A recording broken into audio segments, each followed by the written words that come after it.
într-adevăr îmi plac.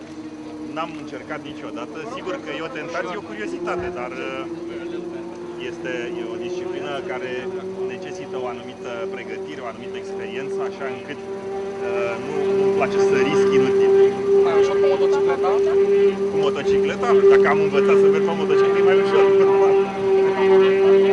N-am o echipă favorită pentru că e o disciplină pe care nu o cunosc. E prima dată că vin la o astfel de cursă, așa încât le urez tuturor concurenților mult succes.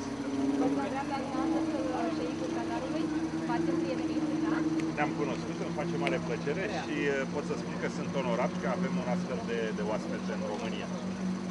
Many people watching TV on our country and on our city here, and I'm very happy we can host such an event. I will be very happy if it will continue in the next years to come. Of course, attracting more people looking either here on the site or on the TV. We've also been down there and seen the boats. They're very impressive, aren't they? They are really impressive, by far more impressive looking at them, being close to them than looking on the photos. And of course I'm one who has practiced motorsports.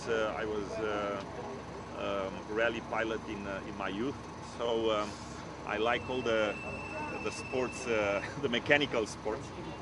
I'm very interested to see the inside of the boat and the technical details. It's very interesting and attracting for me in the same time.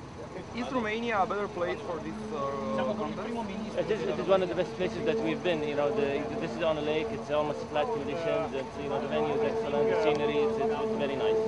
What did you talk with the Prime Minister about?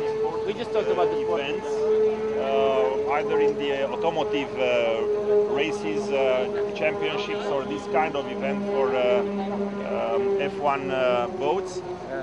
It's very important to focus the attention of the world on my country and on this particular site on the Black Sea.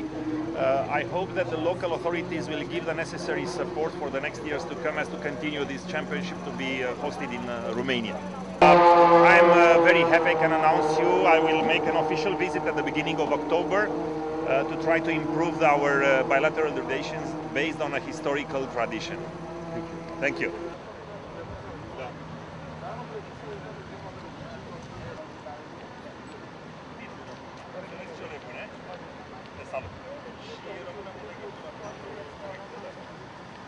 Bună ziua! Poftim? Am alte obligații în familie la București. La revedere! Concediu plăcut!